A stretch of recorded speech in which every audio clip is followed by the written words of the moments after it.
بسم الله الرحمن الرحيم الحمد لله رب العالمين الرحمن الرحيم مالك يوم الدين إياك نعبد وإياك نستعين اهدنا الصراط المستقيم صدق الله العظيم. میرے عزیز بزرگوں اور دوستوں، آج اس نشست میں سورہ فاتحہ کی تفسیر کا وہ حصہ جو آیت نمبر 5 سے متعلق ہے آپ حضرات کے سامنے عرض کرنا ہے. تمام تعریفیں، ہر قسم کی تعریفیں اللہ ہی کے لیے ہیں، جس نے تمام عالموں کے پالنے کی ذمہ داری لی ہے، سارے جہانوں کا پالنہار ہے، بڑا رحیم ہے، بڑا کریم ہے، رحمان ہے، اور بدلے کے دن کا وہی مالک ہے. ہم اسی کی عبادت کرتے ہیں اور اسی سے مدد مانگتے ہیں. اہدنا الصراط المستقیم. اب یہاں 5ویں آیت میں اللہ تعالیٰ ایک دعا سکھائے ہیں ہم سب لوگوں، اور وہ دعا کیا ہے؟ اہدنا الصراط المستقیم. اے اللہ ہم کو سیدھے راستے کی رہبری فرما، ہمیں سیدھا راستہ دکھا، سیدھے راستے پر چلا. دعائیں مختلف ہو سکتی ہیں. سیدھا راستہ دکھا، سیدھے راستے پر چلا، سیدھے راستے پر باقی رکھا. مطلب ہر ایک کا الگ الگ ہو جائے گا. راستہ دیکھے ہی نہیں ہے تو بولیں گے راستہ دکھا دو. راستہ دیکھ لیے ہیں، اب راستے پہ چلنے کی طاقت مل جانا. چل رہے ہیں، ہمیشہ اس راستے پہ باقی رہنا، راستے سے ہٹ نہیں جانا. تو یہ سب دعائیں اس میں آتی ہیں. اے اللہ ہمیں سیدھا راستہ بتا، سیدھے راستے پہ چلا، سیدھے راستے پہ باقی رکھے. یہاں آج کی نشست میں آپ حضرات کے سامنے صرف ایک لفظ کی وضاحت کریں گے، وہ ہے اہدنا. اے اللہ ہمیں سیدھے راستے پہ چلا، سیدھا راستہ دکھا. یہاں خلاصہ ہوگا اس کا. اہدنا کا مطلب ہے ہدایت. اے اللہ ہمیں ہدایت دے، اے اللہ ہمیں ہدایت دے سیدھے راستے کی.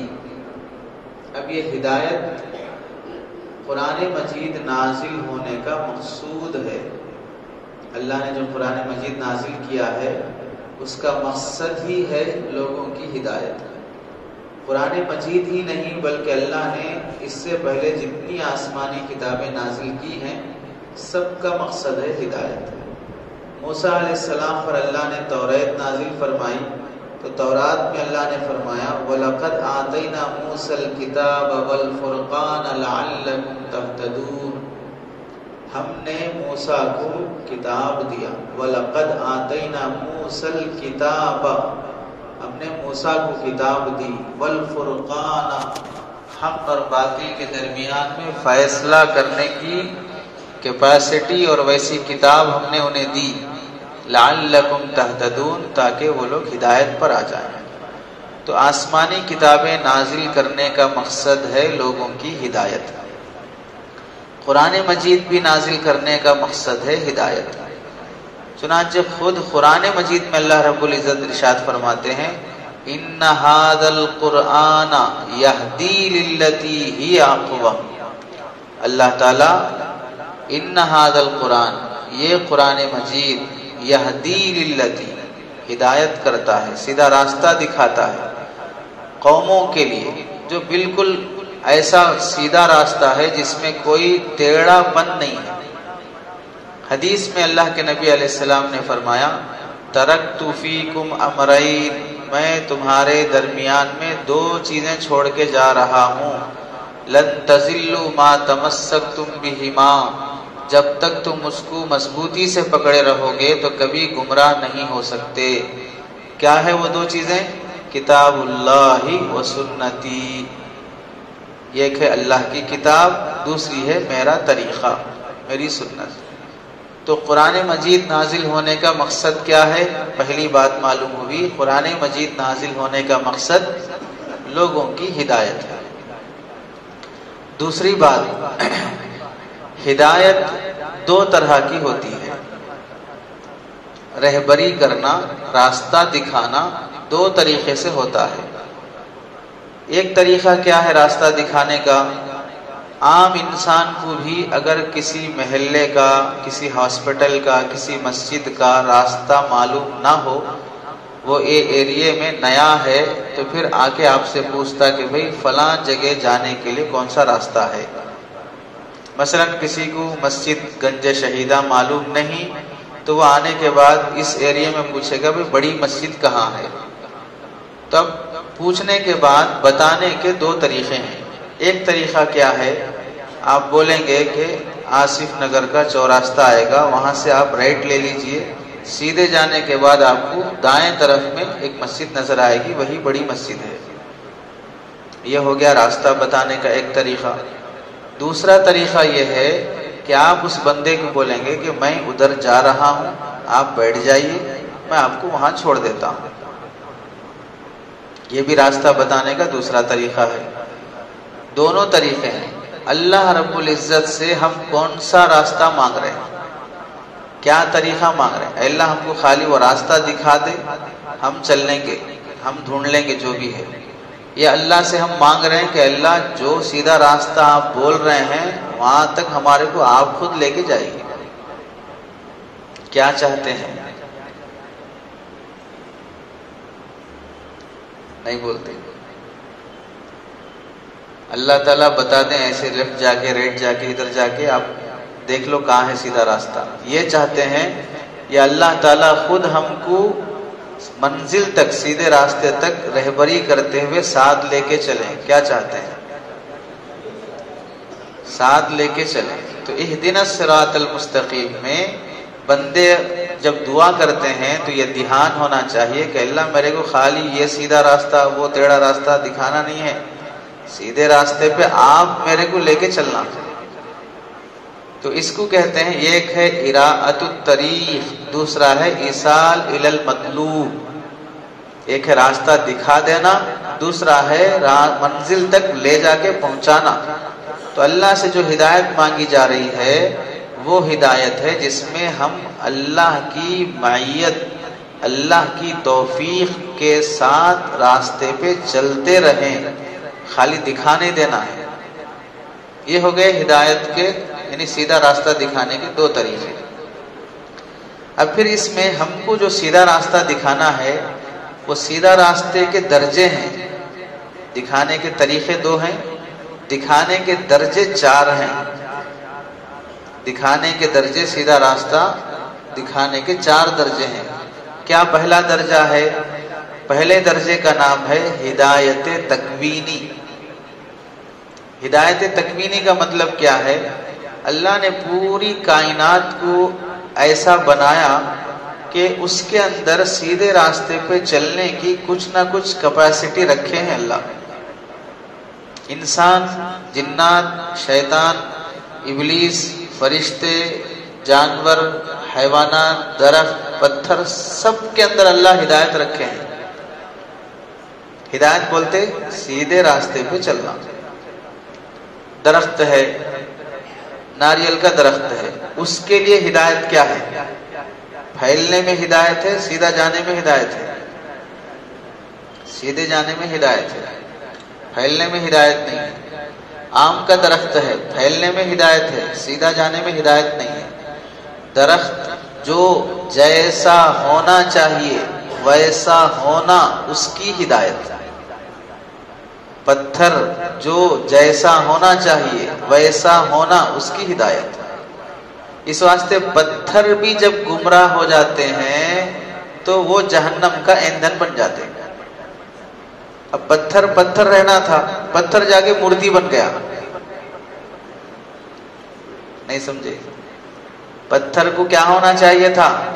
پتھر ہی رہنا چاہیے تھا، لیکن وہ تراشے جانے کے بعد مورتی بن گیا، گمراہ ہو گیا۔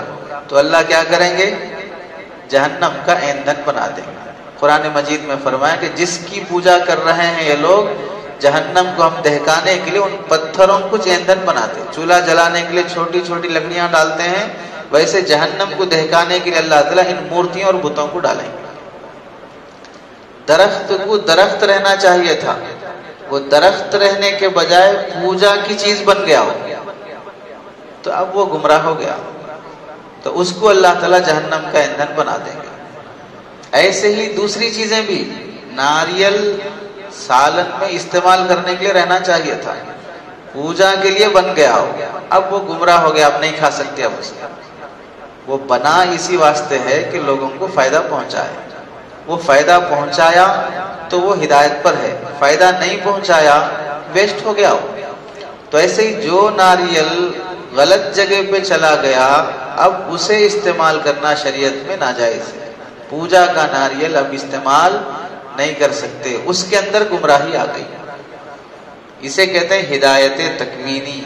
جس کو جیسا ہونا چاہیے، درخت ہو، پتھر ہو، دریا ہو، ندی ہو، سمندر ہو، کوئی بھی چیز جیسا ہونا ہے ویسے رہے تو وہ ہدایت پر ہے. یہ ہے پہلا درجہ ہدایت کا. دوسرا درجہ جانوروں میں بھی یہی بات ہے. جس جانور کو آپ حلال طریقے سے پال کر بڑا کر کے اللہ کے نام پہ ذبح کر رہے ہیں، وہ سیدھے راستے پہ چل رہا ہو.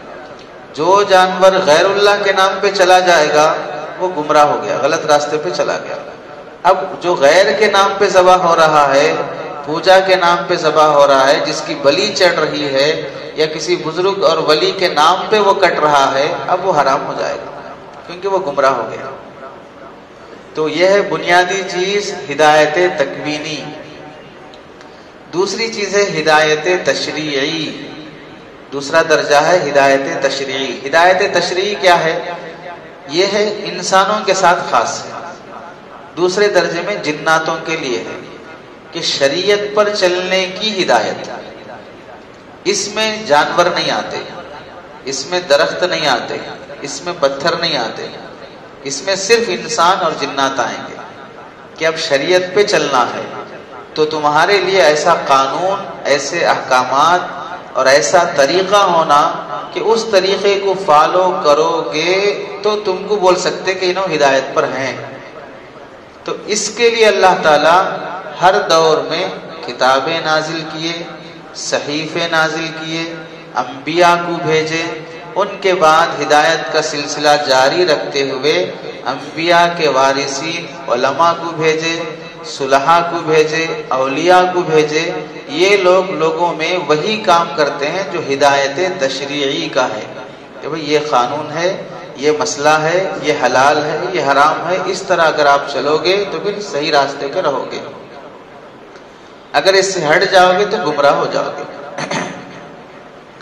پہلی جو ہدایت ہے اسے اللہ تعالیٰ قرآن میں فرماتے ہیں الذی اعطا کل شیء خلقہ ثم ہدی. اللہ تعالیٰ وہ ہے جس نے ہر چیز کو پیدا کیا اور پھر اسے ہدایت دی. اعطا کل شیء خلقہ، اللہ ہر چیز کو پیدا کرے پھر اس کو ہدایت دیے. اب ہر چیز میں درخت بھی آ گیا، پتھر بھی آ گئے، سب آ گئے، تو اللہ بول رہے ہم اس کو پیدا کر کے اس کو ہدایت بھی دیے. تو یہ آتا ہدایت تکوینی. کائنات میں جتنی چیزیں ہیں وہ سب سیدھے راستے پہ رہنا، یہ ہدایت تکوینی ہوتا. دوسرا ہے ہدایت تشریعی، شریعت پہ چلنا.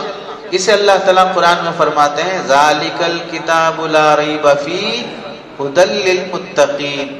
یہ کتاب اور اسی طرح جتنے انبیاء نازل کیے گئے ہیں یہ سب ہدایت کے لیے نازل کیے گئے ہیں. اس میں قانون ہے، کیسا جینا ہے، کیسا مرنا ہے، سب بتایا جاتا ہے کتاب کے ذریعے سے اور کتاب کی تشریح کرنے والے انبیاء کے وارثوں کے ذریعے. یہ ہو گئی دوسری ہدایت. تیسری ہدایت ہوتی ہے ہدایت بالسبب. ہدایت بالسبب. ہدایت بالسبب کیا ہے؟ اب یہ قانون کو فالو کرنا ہے، شریعت پہ چلنا ہے. چلنے کے لیے تمہارے کو وہ اسباب بھی ملنا، وہ راستے بھی ملنا جن راستوں کے ذریعے سے ہم شریعت پر چل سکیں. اسے کہتے ہیں ہدایت کے اسباب. سادی زبان میں اسے بولتے ہیں توفیق الہی. اللہ کی توفیق. جیسے ہم کسی کو نماز کی دعوت دینے گئے دعوت و تبلیغ کے ساتھ ہی، تو سامنے والے بعض جو ڈیڑھ ہوشیار رہتے انہیں کیا بولتے؟ دعا کرو اللہ توفیق دیے تو آئیں گے بولتے. اللہ توفیق دیا تو آئیں گے بولتے. یہ ڈیڑھ ہوشیاری کی باتیں رہتی ہیں. توفیق کسے بولتے ہیں؟ توفیق کا مطلب رہتا ہے جو کام کے لیے تمہارے کو بلا رہے وہ کام کے واسطے کیا کیا ہونا ضروری ہے اسے بولتے توفیق. مثال کے طور پر نماز کو بلا رہے ہیں، نماز کے لیے کیا ہونا؟ ٹائم ہونا، مسجد ہونا، وضو کے لیے پانی ہونا. ہے نہیں ہے؟ وضو کے لیے پانی ہے، نماز کا ٹائم بھی ہو گیا اور مسجد بھی اذان ہو گئی. اسے بولتے ہیں توفیق. ہے نہیں ہے؟ پھر بول رہے کیا؟ اللہ توفیق دیا تو آئیں گے. توفیق بولتے کسے ہیں؟ جو کام کرنا چاہ رہے آپ وہ کام کے آلے اسباب ہونا. مثال کے طور پہ شادی کرنا چاہ رہے ہیں آپ، تو شادی کے لیے کیا ہونا؟ لڑکی ہونا، رشتہ طے ہونا، نکاح ہونا، گھر بسانے کے لیے کرائے کا یا ذاتی کوئی بھی مکان ہونا. یہ چند چیزیں ہیں جس کی وجہ سے آدمی شادی کر لے کے جی سکتا ہے. اب شادی کو بلایا آپ کو، بھائی آپ شادی کر لو بولے، تو آپ یہ جواب دیتے اس وقت دعا کرو اللہ توفیق دیا تو کر لیں گے. یہ جواب نہیں دیتے، بلکہ کیا کرتے؟ شادی کے لیے رشتہ ہونا ہے، فلاں جگہ دیکھیں گے جا کے. شادی کے لیے پیسے ہونا ہے، انتظام کریں گے. شادی کے لیے گھر ہونا ہے، وہ بھی دیکھیں گے. یہ جو آپ تلاش کر رہے ہیں اسباب، یہ خود ہے توفیق. یہ سامان کو ہی بولتے ہیں توفیق. یہ سامان جب آپ جمع کرنا شروع کرتے ہیں تو گویا کہ توفیق میں لگ گئے آپ، شادی کی توفیق ہو گئی آپ. ایسے ہی نماز کے لیے جب بلاتے ہیں تو آپ گھر سے نکلنا، جیسے شادی کرنا ہے تو گھر سے نکل کے سامان خرید کے لا لیتے، رشتہ کرنے دوسرے کے گھر جاتے. یہ جو جانا پھرنا جمع کرنا ہے یہ شادی کی توفیق. ایسے ہی نماز کے لیے بلائے تو مسجد آنا، وضو کرنا، اندر آنا، یہ نماز کی توفیق. جہاں بیٹھے ہیں وہیں ٹکا کے بیٹھ کے دعا کرو اللہ توفیق دے بولے تو وہ توفیق نہیں ہوتی. اسے ہم بولتے ہیں ڈیڑھ ہوشیاری کی باتیں ہیں، دیوانے پن کی باتیں ہیں. جو کام آپ کرنا چاہ رہے وہ کام کے لیے اللہ اسباب آپ کو دے دیا، پھر بھی آپ نہیں کر رہے ہیں تو آپ گمراہی پر ہیں. تو ہدایت کا تیسرا درجہ ہے ہدایت کے اسباب بندے کو مل جانا. ہدایت کا چوتھا درجہ ہے جو کام کی اللہ آپ کو ہدایت دیے ہیں اس کام کا بدلہ آپ کو مل جانا.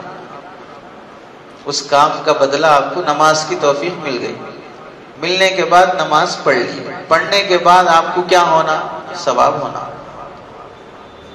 فری میں تو بندہ نہیں کرتا، فری میں تو اللہ کے لیے بھی نماز نہیں پڑھ رہے ہیں ہم لوگ. مطلب پرست ہیں، سیلفش لوگ ہیں.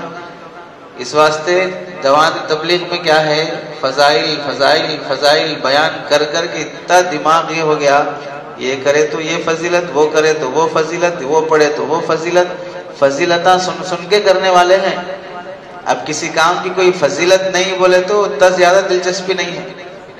اب یہ فضیلتاں سننے کا اتنا مزاج ہو گیا کہ لوگ اب مسئلے کم پوچھ رہے، وظیفے زیادہ پوچھ رہے. یہ پڑھے تو کیا ملتا، وہ پڑھے تو کیا ملتا، یہ کتنے بار پڑھنا، وہ کتنے بار پڑھنا، یہ پوچھ لے کے پھر رہے. لوگ دو چیزاں زیادہ پوچھتے، ایک خواباں زیادہ پوچھتے، دوسرے فضیلتاں زیادہ پوچھتے. وظیفے، یہ وظیفہ بولو، وظیفہ بولو، روزی میں مسئلہ ہے، نوکری کا مسئلہ ہے، چھوکری کا مسئلہ ہے، یہ مسئلہ ہے، وہ مسئلہ ہے. وظیفے پوچھتے رہتے یا خواباں سناتے رہتے. ہم بولتے بھائی یہ میں یہ خواب دیکھا، وہ بعض مرتبہ لوگ رات کے 11 بجے 12 بجے فون کر کے یہ خواب سنانا ہے بولتے، آڑا تیڑا خواب سناتے رہتے. ایسا دیکھا، مردوں کو دیکھا، وہ کفن کو دیکھا، جنازے دیکھے، 4 دن سے خالی مردے دکھ رہے، میرا جنازہ دیکھ رہا ہوں، ایسا دیکھ رہا ہوں. تو ہم بولتے جاگتے وقت کاما صحیح کرے تو خواباں اچھے پڑتے. دن میں الٹے سیدھے کاما کرے تو رات میں اچھے خواباں پڑتے. جیسا آدمی کماتا ویسے کھاتا. تو دن میں جو کاما کر رہے الٹے سیدھے کاما کر رہے، اب خواباں اچھے اچھے پڑھنا بولے تو کہاں سے پڑھیں گے؟ دن کے کاما اچھے رہے تو رات کے خواباں اچھے رہتے. دن کے کاما الٹے سیدھے ہو گئے تو رات کے خواباں بھی الٹے سیدھے ہو جاتے. خواب کسے بولتے؟ جو آپ آنکھ کھلی رکھ کے دیکھ رہے وہ آنکھ بند کر لے کے دیکھ رہے، ٹھیک بات ہے؟ کوئی خواب کسے بولتے ہیں؟ جو چیز آپ آنکھ کھول کے دیکھنا ہے وہ آنکھ بند کر لے کے دیکھ رہے، یہی تو ہے خواب۔ تو جو آنکھ کھول کے دیکھ کے جو کام ہو رہے آپ کے وہ اچھے رہے تو آنکھ بند کرے کے بعد وہ کام اچھے رہتے۔ تو خوابوں کے پیچھے کبھی بھی نہیں پڑنا آدمی، یہ خواب دیکھا وہ خواب دیکھا، ریئل لائف کیسی گزر رہی وہ دیکھو پہلے۔ خوابوں پہ کچھ بھی فیصلے نہیں ہوتے۔ خواب میں دیکھے آپ مودی کی سیٹ پہ بیٹھ کے ہیں تو کیا صبح ہوتے وزیر اعظم بن جاتے؟ جہاں میچ رہتے، سڑے ہوئے پیجامے میں رہتے، کون سی ترقی ہو جاتی؟ تو خوابوں میں دیکھنے سے آدمی کے کچھ بھی فیصلے نہیں بدلتے۔ بہت کم خواب ہوتے ہیں جس پر اللہ کی طرف سے فیصلے ہوتے ہیں، اور وہ رویائے صالحہ، نیک خواب، اس کی فضیلت ہی الگ ہے۔ اللہ کے نبی فرمائے نیک خواب جو ہوتے وہ نبوت کے حصوں میں سے ایک حصہ ہے۔ اللہ کے نبی کو بھی نبی بننے سے پہلے اللہ اچھے اچھے خوابیں دکھاتے تھے، اور جو دکھاتا تھا دوسرے تیسرے دن وہ ریئل میں ہو جاتا تھا۔ ویسا بہت کم ہوتا ہے لوگوں کے ساتھ، کیوں؟ خواب کا تعلق انسان کی روح سے ہے، روح پاکیزہ رہے گی تو خواب بھی پاکیزہ آتے، روح خراب ہو گئی تو خواب پاکیزہ نہیں آتے۔ تو چوتھی چیز ہے ہدایت کے درجے میں جو کام ہم کر رہے ہیں اس کام کا ثواب مل جانا، جنت ملنا، نیکی ملنا، اللہ راضی ہو جانا، یہ سب چیزیں بھی ہدایت ہے، اور یہ ہدایت کا آخری درجہ ہے۔ یہ اگر نہیں ملا تو بھی آدمی نقصان میں ہے۔ مثال کے طور پہ ہم لوگ آگے نماز پڑھے، کیا واسطے کہ فرض نماز پڑھنے پر اللہ کی طرف سے اب سورہ فاتحہ پڑھے، ضم سورہ پڑھے، سنت پڑھے، اس سب پر اللہ کی طرف سے اتنی نیکیاں ملتی اور اللہ جنت میں ہمارا ایک درجہ بلند کرتے۔ یہ چیزیں ہیں، پڑھے نماز لیکن نیکیاں نہیں ملی، تو اب بتائیے ہم فائدے میں ہیں یا نقصان میں ہیں؟ نقصان میں ہے۔ آدمی کر کے بھی کچھ بھی نہیں ملا اس کو، کیوں نہیں ملا؟ بھی نماز پڑھ کے بھی ثواب نہیں ملا آپ کو، کیوں نہیں ملا؟ اس واسطے کہ آپ جیسا پڑھنا تھا ویسا نہیں پڑھے، جیسا کرنا تھا ویسا نہیں کرے۔ جیسے بعض مرتبہ آپ کپڑے سلانے واسطے دیے، آپ کے سیو بولے تو آپ کے بیٹے کے سی دیا ہونے، آپ کے سیو بولے تو بیوی کے سی دیا ہونے، سلانے کے بعد آپ خوش ہو کے اسے مزدوری دیتے، اسے جیسا کرو بولے ویسا کرے نہیں، آپ کپڑا خراب کر دیے میرا، الٹا تم دینا میرے کو پیسہ اور بولے۔ تو ایسے ہی جیسا انسان اس کا کام جیسا ہونا تھا ویسا نہیں ہوا تو مزدوری دینے کے بجائے اس سے لڑ لیتا ہے، مار لیتا ہے، ایسے ہی اللہ تعالیٰ بھی نماز جیسی پڑھنا ویسا نہیں پڑھے، ثواب دینے کے بجائے الٹا اللہ تعالیٰ منہ پہ مار دیتے، ضرورت ہی نہیں ہے تمہاری نماز کو۔ تو یہ کام کرنے کے بعد کام کا ثواب مل جانا یہ بھی ہدایت کا اعلیٰ درجہ ہے۔ تو 4 درجے ہو گئے۔ ہدایت تکوینی، جس چیز کو اللہ پیدا کرے، پیدا کرنے کے بعد جیسی ہونا تھا ویسی ہے، وہ ہدایت پر ہے۔ ہدایت تشریعی، اس کے بعد تو شریعت پہ چلنا، اس کے لیے کتاب ہونا، نبی کے وارثین ہونا، وہ بھی اللہ تعالیٰ دے دی۔ تیسرا ہے اس کے بعد چلنے کے لیے جو اسباب ہونا ہے وہ اسباب بھی ہے، یہ ہدایت بالسبب ہے۔ چوتھی چیز ہے ہدایت بالجزا، کہ جو کام کر رہے ہیں اس کام کا ثواب بھی اللہ کے پاس مل جانا۔ یہ 4 درجے ہو گئے ہدایت کے۔ اس کے بعد پھر ہدایت کے حصے ہیں۔ ہدایت کے حصے کیا ہیں؟ مثال کے طور پہ ہم ہدایت چاہ رہے ہیں، ہم ہدایت چاہ رہے ہیں کا مطلب میرا سر کے بال سے لے کے پیر کے ناخن تک میں ہدایت پہ رہنا، سیدھے راستے پہ رہنا۔ تو اب کیا ہے؟ آنکھوں کو جہاں دیکھو بولے وہیں دیکھ رہی، غلط جگہ نہیں دیکھ رہی، تو یہ آنکھ ہدایت پر ہے۔ کانوں کو جو سنو بولے وہی سن رہے، غیبت نہیں، گانے نہیں، فالتو باتیں نہیں، تو کان ہدایت پر ہے۔ زبان کو جو بولو بولے وہی بول رہی، غلط باتیں نہیں بول رہی، جھوٹ نہیں بول رہی، غیبت نہیں بول رہی، دوسرے حرام باتیں زبان سے نہیں ہو رہی، تو زبان ہدایت پر ہے۔ ناک جس کی خوشبو سونگنا ہے اس کی سونگ رہے، غیر محرم دوسری عورتوں کی خوشبو سونگنا یا دوسرے کی چیزوں میں خلل ڈالنا، یہ چیز نہیں ہو رہی، تو ناک ہدایت پر ہے۔ ہاتھ جہاں رکھنا ہے وہیں رکھے، جس کو چھونا ہے اس کو چھوئے، جو لینا ہے وہی لیے، غلط چیزیں نہیں لیے، حرام مال نہیں لیے، غیر محرم عورت کو ہاتھ نہیں لگائے تو ہاتھ ہدایت پر ہے۔ اگر غیر محرم عورتوں کو ہاتھ لگا رہے، غلط جگہ غلط مال پہ ہاتھ ڈال رہے تو ہاتھ گمراہی پہ ہے۔ پیر جہاں پہ چلنا ہے ادھر ہی چلا، غلط جگہ نہیں چلا، پیر ہدایت پہ ہے۔ پیٹ میں جو غذا جو روزی جانا ہے وہی جا رہی ہے، غلط روزی غلط روٹی نہیں جا رہی ہے تو پیٹ ہدایت پر ہے۔ حرام پیٹ میں جا رہا ہے تو پیٹ گمراہی پر ہے۔ دماغ سے جو سوچنا ہے وہی سوچ رہے، غلط چیزیں نہیں سوچ رہے، کبھی اس لڑکی کے بارے میں، کبھی اس عورت کے بارے میں، کبھی فلاں آدمی کے بارے میں بدگمانی۔ گناہ کی چیزیں اگر سوچنے میں لگے ہیں اور اس سے لذت حاصل کر رہے ہیں تو دماغ گمراہی پہ ہے۔ تو اب جسم کے جتنے اعضاء ہمارے ہیں، ہر عضو کے بارے میں سوچ لینا کہ میرے اعضاء اگر صحیح جگہ پر استعمال ہو رہے ہیں تو میں ہدایت پر ہوں، اگر صحیح جگہ پر استعمال نہیں ہو رہے ہیں تو جو حصہ استعمال نہیں ہو رہا صحیح جگہ پر وہ گمراہی پر ہے۔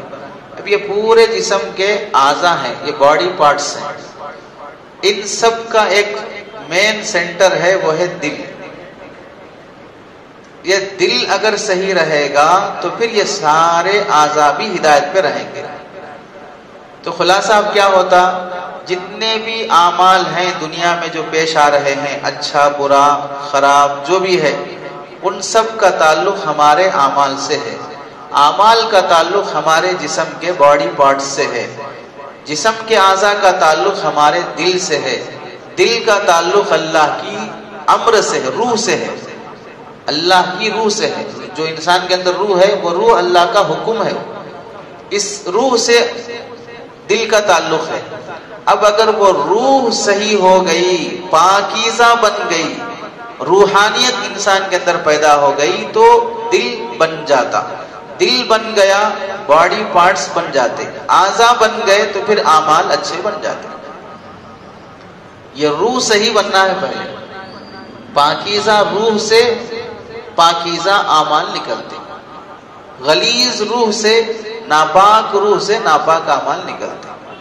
تو اس واسطے انبیاء کی محنت دل بنانے پر ہوتی، روح بنانے پر ہوتی، کہ اگر یہ بن گیا تو پھر سارے جسم کے اعضاء بنتے۔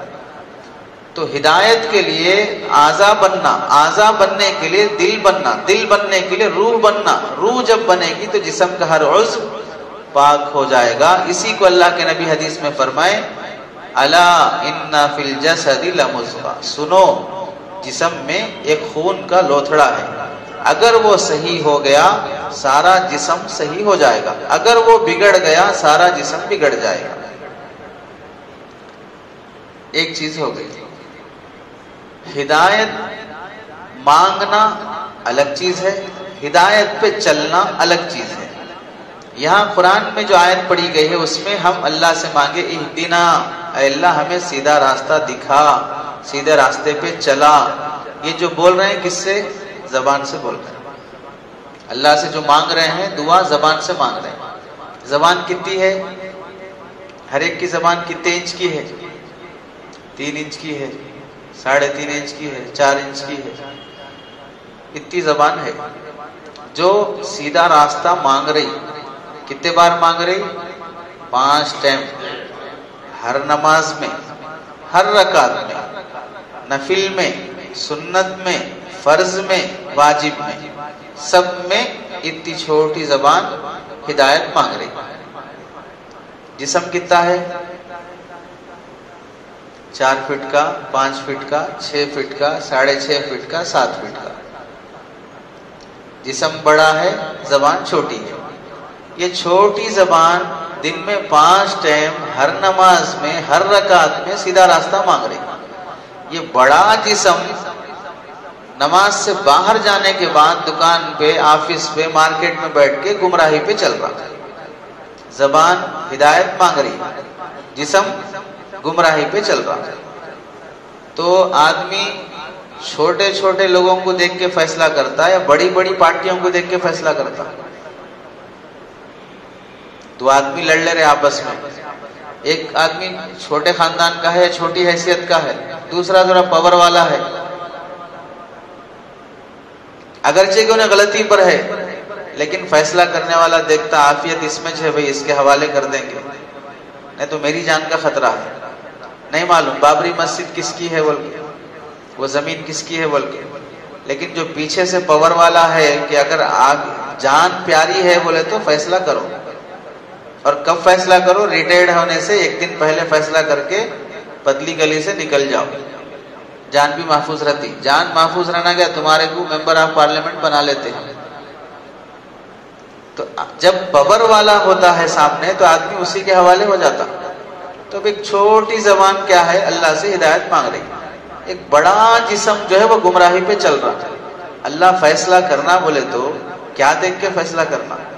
یہ چھوٹی زبان مانگ رہی ہدایت دو بول کے، اتنا بڑا جسم ہے، دکان پہ جاتے ہی جھوٹ بول رہا، سود لے رہا، ڈنڈی مار رہا، رشوت لے رہا، مٹی کھا رہا، ہر کام کر رہا، تو باڈی تو گمراہی پہ چل رہی، زبان جو ہے وہ ہدایت مانگ رہی۔ فیصلے کیسے ہوں گے اللہ کی طرف سے؟ محض اس چھوٹی زبان کے مانگنے پر اللہ کی طرف سے فیصلے نہیں ہوتے۔ جو زبان مانگ رہی ہے اس کے حساب سے باڈی بھی چلے گی تو اللہ تعالیٰ فیصلے کرتے ہیں۔ اس واسطے جیسا مانگتے ہیں ویسا چلنے کی کوشش کرنا۔ اب چلنے آپ ہدایت پر ہیں بول کے کیا دلیل؟ آپ صحیح راستے پہ چل رہے ہیں بول کے کیسا ہم سمجھیں گے؟ تو اس کی دلیل یہ ہے کہ ہدایت پر ہونے کی عملی صورت سرکار دو عالم صلی اللہ علیہ وسلم کی اتباع کرنا۔ قرآن میں اللہ تعالیٰ فرماتے ہیں وَإِن تُطِيعُوهُ تَهْتَدُوا، اگر تم محمد صلی اللہ علیہ وسلم کی اطاعت اتباع کرو گے تو تم ہدایت پر آ جاؤ گے، آپ کو فالو کرو گے تو آپ ہدایت پر آ جاتے ہیں۔ اور جو اللہ کے نبی کو فالو کرتا تو اللہ فرماتے ہیں اِنَّكَ لَتَهْدِي إِلَى صِرَاطٍ مُسْتَقِيمٍ، اے نبی آپ کو جو فالو کرتا آپ اسے سیدھے راستے پہ لے کے چلتے۔